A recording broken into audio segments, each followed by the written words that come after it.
फरमाया।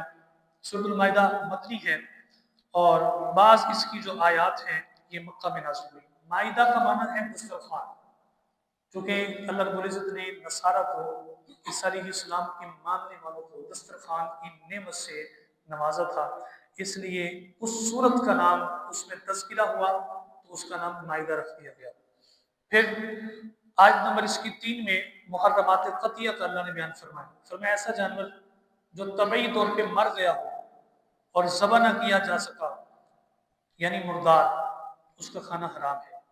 ज़बह के वक्त जो बहने वाला खून है वो हराम है। खिंजीर का गोश्त हराम। जिस जानवर पर ज़बह करते वक्त गैरुल्लाह का नाम लिया गया वो हराम है। और ये बड़ा वाज़ेह अकीदा है इस्लाम का।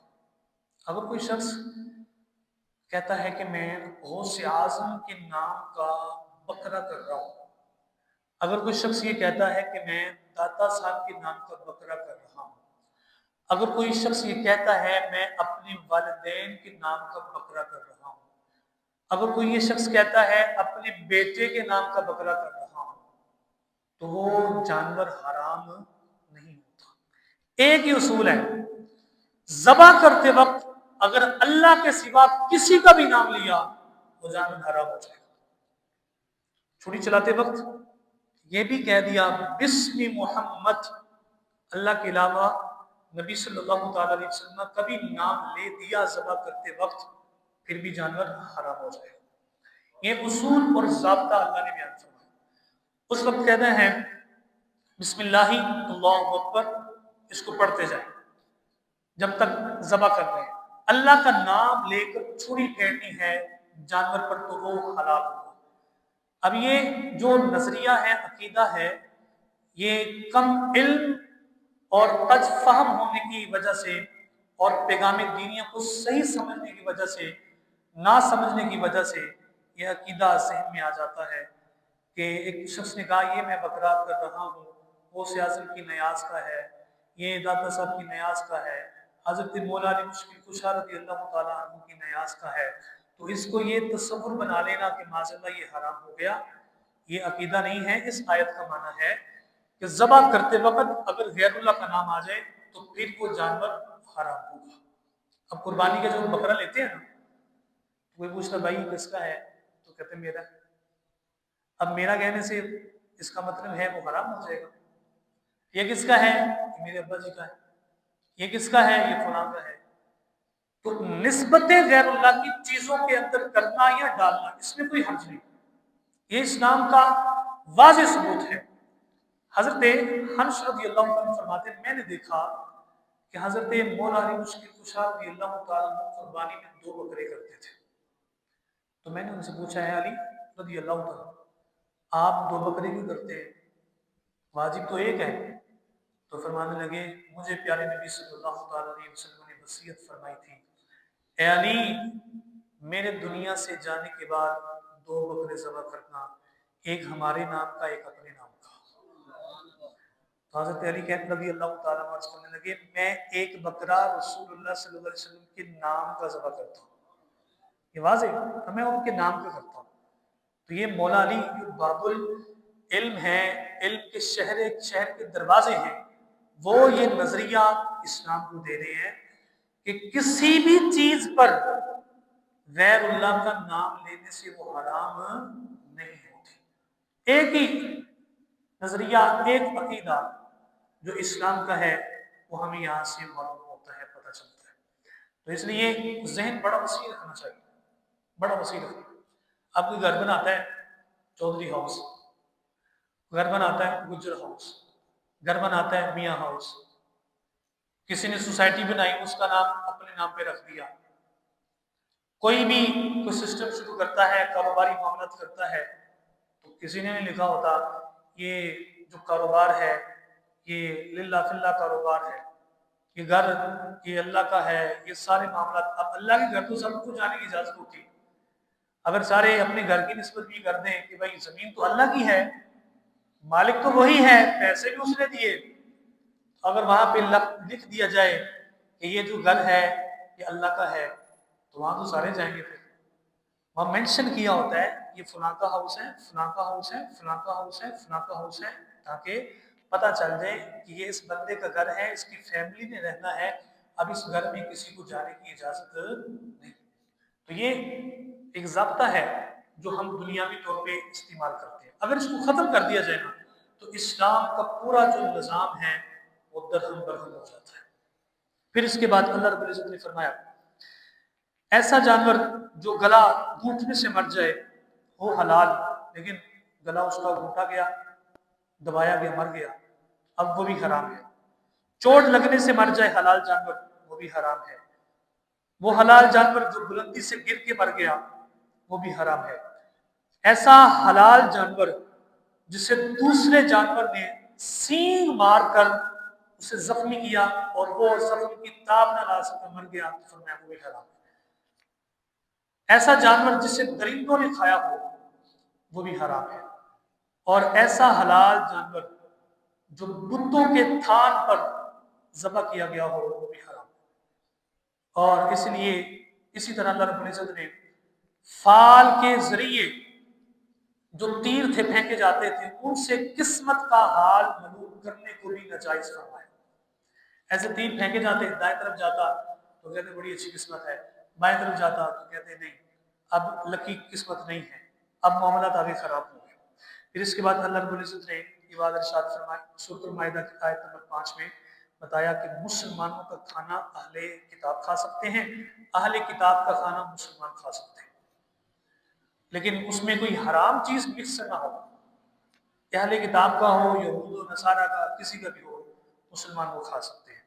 آیت نمبر 6 میں وضو کے فرائض اللہ نے بیان فرمائے، پورے چہرے کا دھونا، اپنے ہاتھوں کو کوہنیوں سمیت دھونا، سر کے چوتھائی حصے کا مسح کرنا اور پاؤں کو ٹخنوں سمیت دھونا۔ پھر اس کے بعد تیمم کی جو رخصت ہے اس کو اللہ رب العزت نے بیان فرمایا، فرمایا کہ اگر کوئی شخص مریض ہو، مسافر ہو اور بے وضو ہے یا حالت جنابت میں ہے، اب اسے حاجت کی پیش آتی ہے، ضرورت پیش آتی ہے، نماز پڑھنی ہے، قرآن پڑھنا ہے، کچھ بھی کرنا ہے، پانی موجود نہیں ہے، تو فَتَيَمَّمُوا صَعِيدًا طَيِّبًا، تو فرمایا پاک مٹی سے تیمم کر لو، وضو بھی ہو جائے گا، غسل بھی ہو جائے گا۔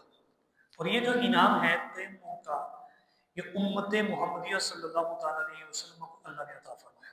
سیدہ عائشہ صدیقہ فرماتی ہیں رضی اللہ تعالیٰ عنہ، پیارے نبی صلی اللہ تعالیٰ علیہ وسلم جب سفر پہ جاتے تھے قرآن اندازی کرتے، آپ کی ازواج زیادہ تھی تو قرآن اندازی کرتے، جس کا نام قرآن اندازی میں آتا جس زوجہ کا تو آپ اپنے سفر میں ان کو ساتھ لے کر جاتے۔ فرماتے ایک سفر میں جانا تھا، میرا نام نکلا، میری خوش نصیبی میں پیارے نبی صلی اللہ تعالیٰ علیہ وسلم کے ہمراہ تھی۔ واپسی پہ جب ہم آ رہے تھے ایک جگہ پہ پڑاؤ کیا، ٹھہرے وہاں پر، اب جب وہاں سے پیارے نبی صلی اللہ تعالیٰ علیہ وسلم نے جانے کا ارادہ فرمایا، جانے کا ارادہ فرمایا تو فرماتی ہیں میں نے ہار پہنا ہوا تھا، وہ ٹوٹ کے گرا اور ملا نہیں۔ پیارے نبی صلی اللہ تعالیٰ علیہ وسلم کو میں نے عرض کیا یا رسول اللہ صلی اللہ تعالیٰ علیہ وسلم میرا ہار نہیں مل گیا، تو آپ نے فرمایا تلاش کرو، کل سے تلاش کیا نہیں ملا، تو پیارے نبی صلی اللہ تعالیٰ علیہ وسلم نے اصحاب کو حکم دیا کہ اب یہاں پہ ٹھہریں گے، سیدہ عائشہ صدیقہ رضی اللہ تعالیٰ عنہ کا ہار ملے گا، اسے تلاش کریں پھر جائیں گے۔ اب وہاں پر کافی وقت لگ گیا، نماز کا وقت آ گیا، صحابہ کرام کے پاس کچھ پانی تھا جو صرف پینے کے لیے تھا، غسل کے لیے کوئی پانی موجود نہیں تھا، وضو کے لیے پانی موجود نہیں تھا، اس طرح کی شدت کا عالم تھا۔ اب صحابہ کی کیفیت دیکھ کے نا سیدہ عائشہ صدیقہ فرماتی ہیں پیارے نبی صلی اللہ علیہ وسلم پر امن طریقے سے بغیر کسی پریشانی کے آپ سکون سے تشریف فرما تھے، کیونکہ آپ تو جانتے تھے کہ کیا حکم آنے والا ہے۔ فرماتی ہیں کہ پیارے نبی صلی اللہ علیہ وسلم میرے گود پر، میرے زانوں پر اپنا سر رکھ کے آرام فرما رہے تھے اپنے خیمے میں۔ تو صدیق اکبر رضی اللہ تعالیٰ عنہ بھی اس سفر میں تھے، انہوں نے جب صحابہ کی یہ کیفیت دیکھی نا تو وہ حجرے میں آ گئے اور غصے سے آئے۔ اب جو کہ سیدہ عائشہ صدیقہ تو ان کی بیٹی ہیں، صحابہ کرام کو وہاں پہ رکنا پڑا کہ حضرت سیدہ عائشہ صدیقہ رضی اللہ تعالیٰ کا ہار نہیں مل گا، تو آپ آئے، فرماتی ہیں پیارے نبی صلی اللہ تعالیٰ علیہ وسلم میری گود میں آرام فرما رہے تھے، تو صدیق اکبر رضی اللہ تعالیٰ غصے سے آئے اور بڑے ادب کے ساتھ بولے نہیں اونچی آواز سے بلکہ آہستہ آواز میں آئے اور میری کوکھ میں انگلی ڈال کر اس کو دبایا اس طرح کر کے نا تمہیں پتہ نہیں ہے، اپنا ہار سنبھال کے رکھتی، تیرے ہار نہ ملنے کی وجہ سے صحابہ کرام کو پریشانی کا سامنا کرنا پڑتا ہے۔ فرماتی میں ہلی نہیں کہ رسول اللہ صلی اللہ علیہ وسلم کی گود میں تشریف فرما ہے، کہیں آپ بیدار نہ ہو جائیں۔ میں نے چونکہ وہ میرے والد محترم ہیں اور کائنات کے والی میرے شوہر ہیں، دونوں کی تعظیم کرنی ہے۔ فرماتی ہیں کہ پھر پیارے نبی صلی اللہ علیہ وسلم اٹھے، فرمایا چلو چلتے ہیں۔ یہ جب صورتحال ہوئی، نہ پانی نہ ملا، اس وقت اسی کیفیت میں حضرت سیدنا جبرائیل علیہ السلام آ گئے اور عرض کی یا رسول اللہ صلی اللہ تعالی علیہ وسلم، اللہ رب العزت آپ کی امت کو یہ انعام دے رہا ہے جو آج سے پہلے کسی امت کو نہیں ملا، کسی امت کے حصے میں نہیں آیا۔ اللہ یہ فرماتا ہے اپنے غلاموں کو فرما دے، تم کسی جگہ بھی ہو، مسافر ہو، مریض بن جاؤ کہ ٹھنڈا پانی ہے یا ڈاکٹر نے منع کیا پانی استعمال نہیں کرنا، کوئی بھی حالت ہے، نماز پڑھنی ہے، پانی کی ممانعت ہے یا پانی مل نہیں رہا، تو کہا آپ کی امت کے لیے انعام ہے کہ مٹی سے تیمم کر لیں، اللہ رب العزت ساری عبادتیں قبول و منظور فرمائے۔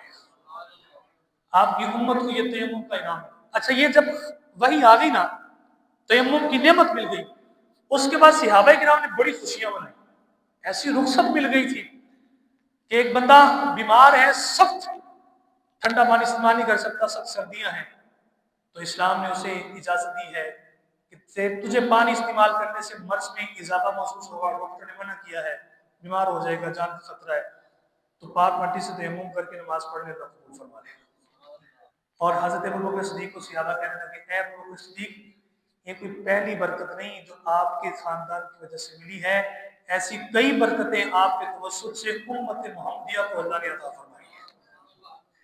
اب جب اس کے بعد پیارے نبی صلی اللہ علیہ وسلم اٹھے نہ جانے کے ارادہ فرمایا، تو اونٹنی اٹھی، سیدہ عائشہ صدیقہ رضی اللہ تعالیٰ اس کے نیچے ہار موجود تھا، اس کے نیچے ہار حضور علیہ السلام کے علم میں تھا، لیکن آپ کو معلوم تھا کہ میرے صحابہ کو، امت کو انعام ملنے والا ہے، اس لیے آپ خاموش رہے۔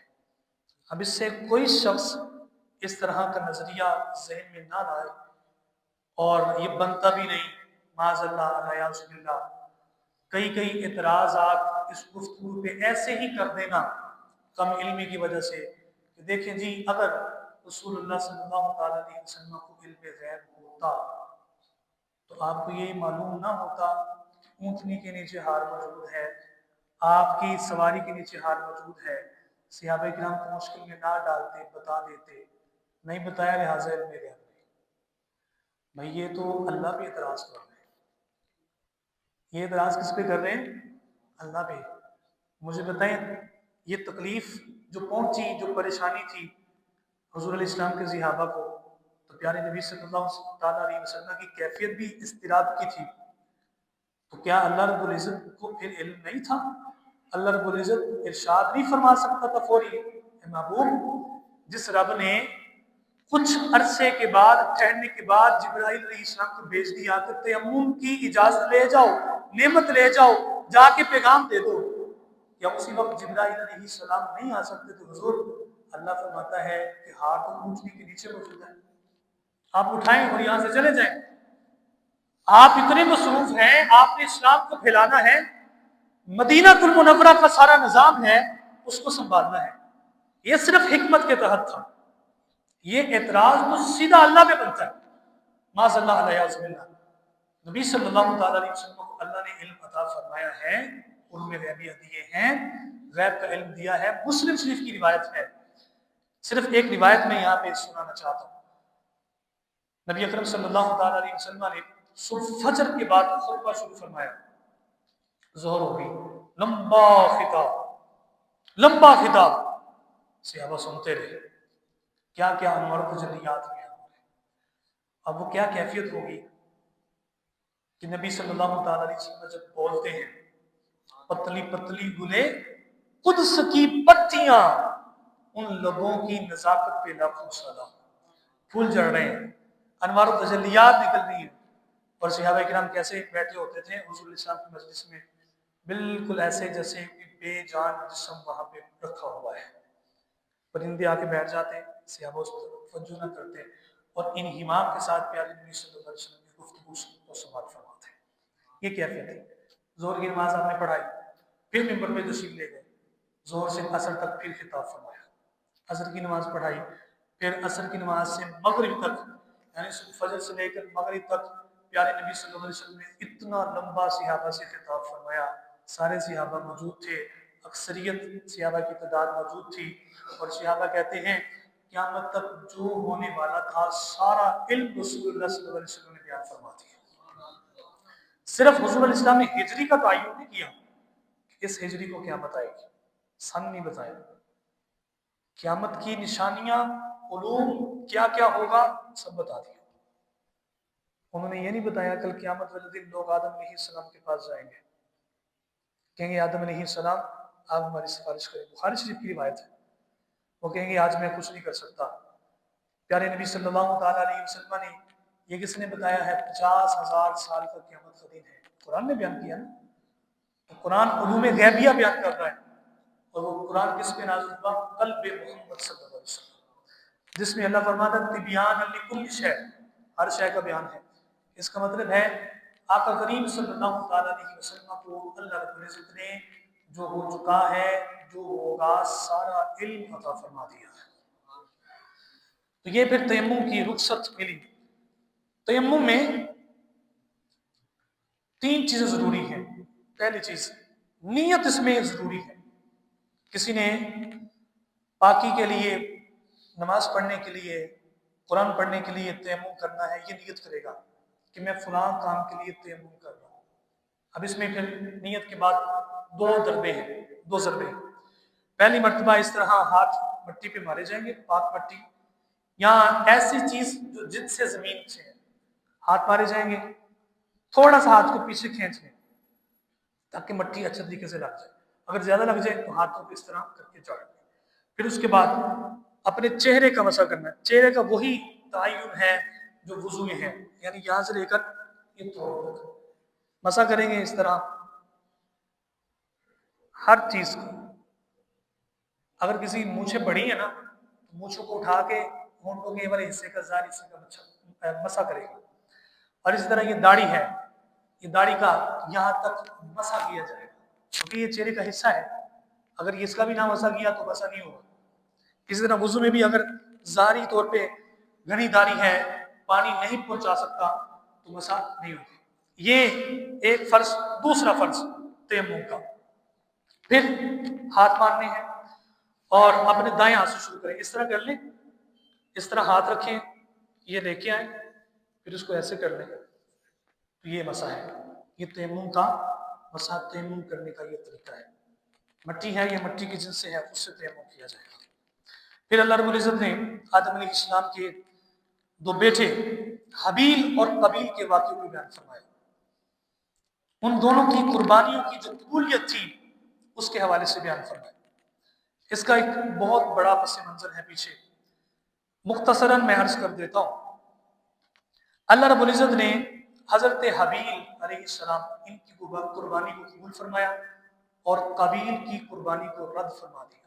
हसद की वजह से कबील ने हजरत हबील को कत्ल कर दिया। फिर उस वक्त जब कत्ल करके ज़मीन पे रखा, अल्लाह रब्बुल इज्जत ने दफनाने के सारे मामला सिखाए, फिर उन्हें दफना दिया। ये तारीख़ इंसानियत में आदम अलैहिस्सलाम के वजूद के बाद दुनिया में सबसे पहला कत्ल था जो कबील ने हजरत हबील अलैहिस्सलाम का किया। किस बुनियाद से? हसद की वजह से। हसद बहुत बड़ी आग है, बहुत बड़ी आग है, जला के राख कर देती है, रिश्ते तबाह बर्बाद कर देती है, निज़ाम सारा खराब कर देती है। हसद कभी किसी से नहीं करना चाहिए, किसी से हसद नहीं करना चाहिए।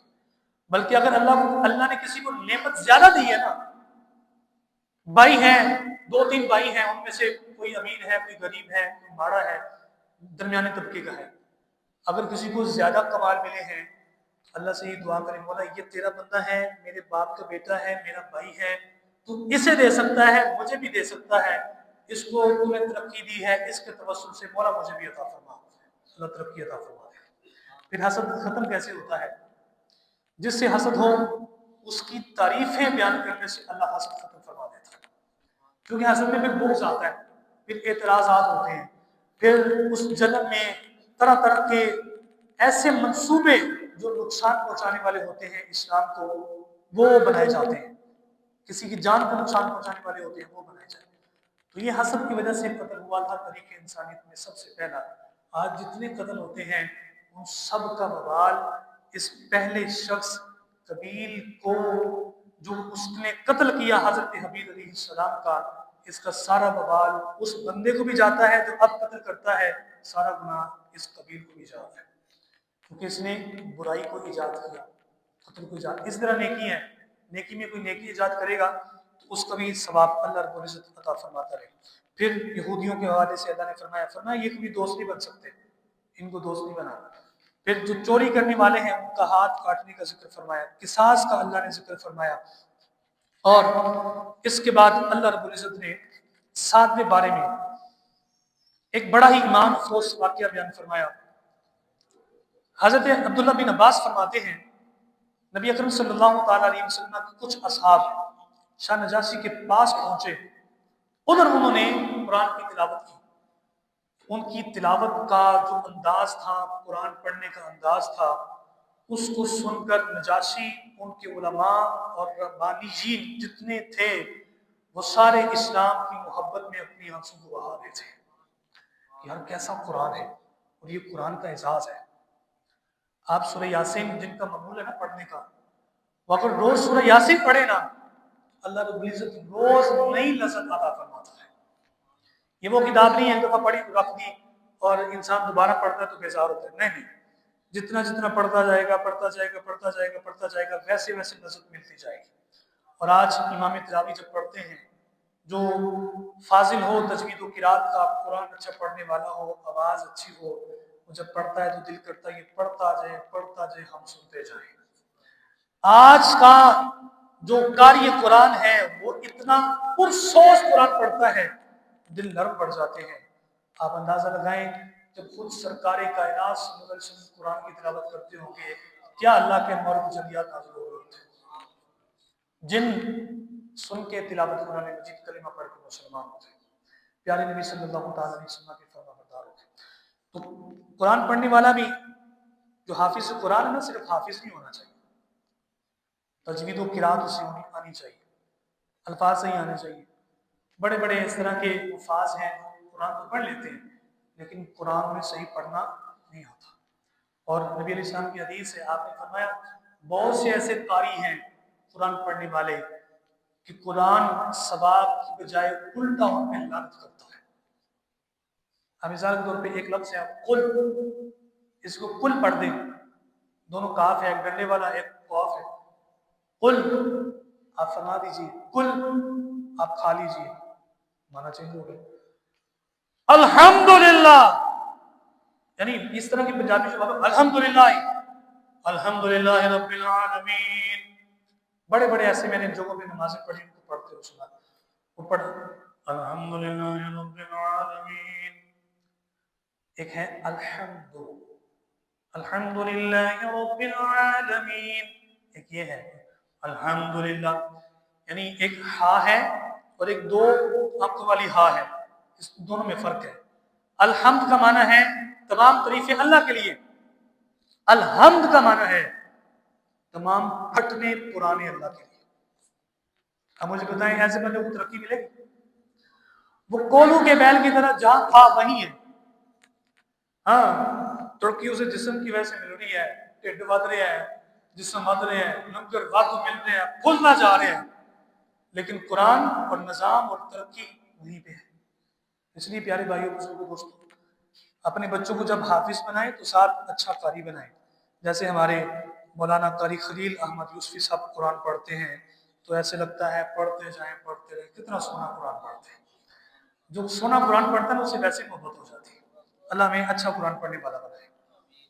इसी तरह अल्लाह रब्बुल इज्जत ने कसम का जिक्र फरमाया, शराब की हुर्मत को बयान फरमाया, और हालत एहराम में शिकार का अल्लाह रब्बुल इज्जत ने जिक्र फरमाया कि इसकी मुमानत है।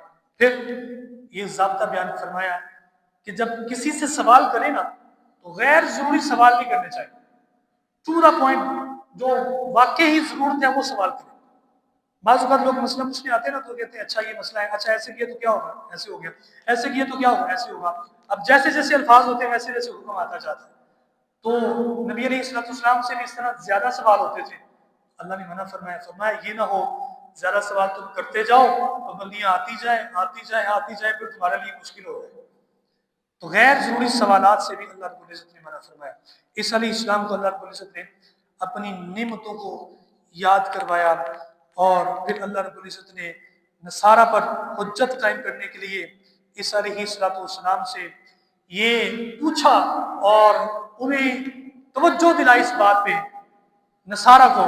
فرمایا تم کہتے ہو عیسیٰ علیہ السلام بی بی مریم، تم کہتے ہو عیسیٰ علیہ السلام یہ اللہ کے بیٹے ہیں، مجھے بتاؤ اگر اللہ رب العزت بی بی مریم اور عیسیٰ علیہ السلام کی جانوں کو قبض کر لے، ہلاک کے لفظ ہیں، تو تم کیا کر لو گے؟ تو میں خدا ایک ہی ہے، اللہ رب العزت کی ذات، نہ اس کو کوئی بیٹا ہے نہ اس کے معاملات میں کوئی شریک ہے۔ پھر ایک بڑی اہم گفتگو آخر پہ اللہ رب العزت نے اس میں ذکر فرمایا تعاونوا علی البر والتقوی ولا تعاونوا علی الاثم والعدوان، فرمایا نیکی اور پرہیزگاری کے معاملے میں تعاون کرو، تبلیغ میں، دین کی خدمت میں، دین میں ممد و معاون بن کر ساتھ چلو، گناہ پر تعاون نہیں کرنا چاہیے۔ ایک شخص نے گناہ والے کام کرنے، اس کو کبھی تعاون نہیں کرنا چاہیے۔ اس کی سادہ سی مثال ہم آج کل کے دور میں سوشل میڈیا پہ یہ جو ٹک ٹاک ہیں ان کو لائک کرنا، جس میں میوزک گانے باجے چل رہے ہوتے ہیں، یہ گناہ کی مدد کرنا ہے۔ کسی کو گانا سینڈ کر دینا میوزک والا، جس میں ناچ گانے والا میوزک ہے، کلپ سینڈ کر دینا، یہ گناہ کی مدد کرنا ہے۔ اللہ نے فرمایا ایسے نہ کرو، ولا تعاونوا علی الاثم والعدوان، بلکہ کیا کرنا ہے، تعاونوا علی البر والتقوی، اچھے بیانات سینڈ کرو۔ اب میں جب بیان بھیجتا ہوں نا کسی کو تو نیچے لکھا ہوتا ہے میں نے سنیے اور شیئر کیجیے، یہ حکم قرآن ہے، تعاونوا علی البر والتقوی۔ اب جو شیئر کر رہا ہے جتنے لوگوں تک جائے گا اس کو بھی ثواب ملے گا، اور وہ سارا ثواب اکٹھا کر کے اللہ رب العزت بفضلہ ہی تعالیٰ میرے اکاؤنٹ میں داخل کروا دے گا، ثواب کسی کا کم بھی نہیں ہوگا۔ تو محنت ہوتی ہے نا، محنت کرنی پڑتی ہے، یہ نظام ایسا ہے۔ اور میں ایک بات آپ کو بتاؤں، آپ کی فیملی میں آپ کے چاہنے والے جتنے خود دین کا کام کریں نا، خدمت کریں، چونکہ اب جدید دور ہے نا، پہلے ہمارے سادے سے بزرگوں کے انداز تھے، درختوں کے نیچے بیٹھ کے دین پڑھا رہے ہیں، ایسے چلتے چلتے نہر آگیوان بیٹھے دین پڑھا رہے ہیں۔ اب پورا ایک سسٹم ہے، اب دور بدل گیا ہے، لوگ دنیاوی لوگوں کو بڑا نکھار کے پیش کرتے ہیں، تو دین داروں کو بھی جدید ذرائع اپنانے چاہیے، جس طرح الیکٹرانک میڈیا ہے اس پہ کام کیا جائے، دین کا سوشل میڈیا ہے سب سے اوپر، اس پہ کام کیا جائے۔ ایک شخص ایک کمرے میں بیٹھا بیٹھا پوری دنیا کی سوچ کو چینج کر دیتا ہے، اس کے ساتھ چونکہ پوری ایک ٹیم ہوتی ہے۔ تو اسی طرح جو اچھا پیغام ہے آپ کے پاس آ جائے، کوئی عاشق رسول عالم ہو جس کا عقیدہ وہی ہو جو اصحاب کا ہے، اہل بیت کا ہے، پڑھا لکھا ہو، اس کے بیان کو لوگوں کو پہنچائیں، سینڈ کریں، انہیں کہیں یہ سنیں، آپ بھی آگے بھیج دیں، تاکہ تعاونوا علی البر والتقوی والا کام پورا ہو جائے۔ اور ایسے ہوتا ہے، ایسے ہوتا ہے۔ قرآن میں اللہ فرماتا ہے اے ایمان والو، اگر تم اللہ کی مدد کرو گے نا، اللہ تمہاری مدد فرمائے گا۔ اللہ کی مدد کیا ہے؟ اللہ کے دین کا کام کرو، دین کی تبلیغ کرو، جو دین کی خدمت کرنے والا ہے اس کے ساتھ تعاون یہی ہے کہ اس کے کام کو، اس کی خدمت کو، اس کے انداز کو آگے لوگوں تک پہنچایا جائے۔ ایک اچھا اور پھر حوصلہ افزائی کیجیے، واہ واہ کمال ہے جی، ہم نے سنا آپ کے معاملات کو، آپ تو عقیدہ بیان کرتے ہیں، اس سے کیا ہوگا؟